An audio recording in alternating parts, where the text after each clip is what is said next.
আপনি যদি Cox's Bazar tour plan করে থাকেন তাহলে আজকের ভিডিওটা ঠিক আপনার জন্য। আজকে আমি আপনাদেরকে দেখাবো কক্সবাজার মেরিন ড্রাইভ থেকে টেকনাফ কত টাকা খরচ হয় এবং কি কি ডকুমেন্টস লাগে। তাই আজকের ভিডিওটি স্কিপ না করে সম্পূর্ণ দেখতে থাকুন।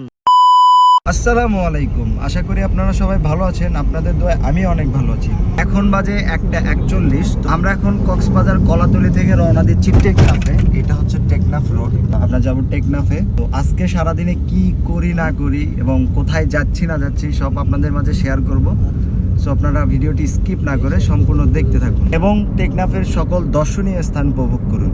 কক্সবাজার কলাতলি অথবা ডলফিন মোড় থেকে যে কোনো একটি চাঁদের গাড়ি ভাড়া করে আপনি খুব সহজে চলে আসতে পারবেন মেরিন ড্রাইভে। আমি মনে করি কক্সবাজারের সৌন্দর্য উপভোগ করতে হলে একবারের জন্য হলেও মেরিন ড্রাইভ ও টেকনাফ যাওয়া উচিত। আমাদের এইখান থেকে টেকনাফ 32 কিলো, আর 32 কিলো যাওয়ার পথেই আপনি দেখতে পাবেন লবণ চাষ।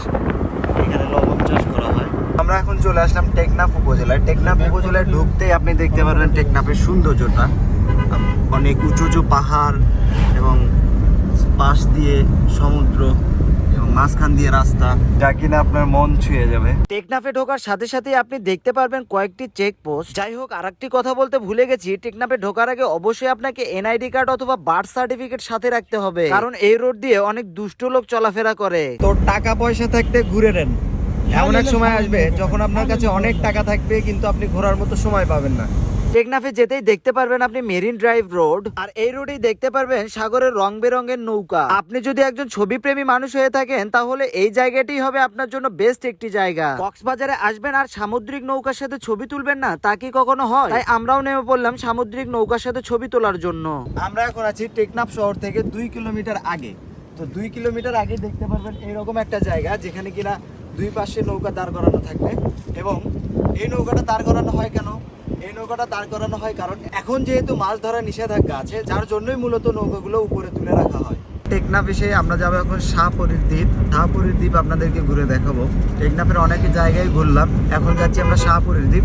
শাহপরীর দ্বীপ যেতে আপনারা দেখতে পারবেন এইরকম লবণের চাষ। এটা লবণের রাজ্য আর কি।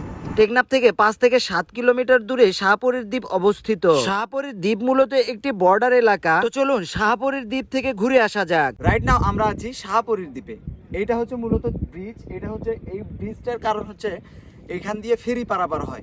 ওই পাশে হচ্ছে মিয়ানমার, এই পাশে বাংলাদেশ। মিয়ানমার এবং বাংলাদেশ দুই দেশকে বিভক্ত করেছে একটি নদী, সেইটি হচ্ছে এই নাফ নদী। যারা কিনা শান্ত এবং নিরিবিলি পরিবেশ পছন্দ করেন তারা এই জায়গাটিতে আসতে পারেন। আমি মনে করি কক্সবাজার ভ্রমণ তালিকায় শাহপরীর দ্বীপ হবে একটি বেস্ট আইডিয়া। যাই হোক, আজকের ভিডিওটি এখানেই শেষ করব। সবাই ভালো থাকবেন, সুস্থ থাকবেন। আর যদি ভিডিওটি ভালো লেগে থাকে তাহলে অবশ্যই চ্যানেলটি সাবস্ক্রাইব করবেন। আর যদি ফেসবুক পেজ থেকে দেখে থাকেন তাহলে অবশ্যই ফেসবুক পেজটি ফলো করবেন। ধন্যবাদ। আসসালামু আলাইকুম।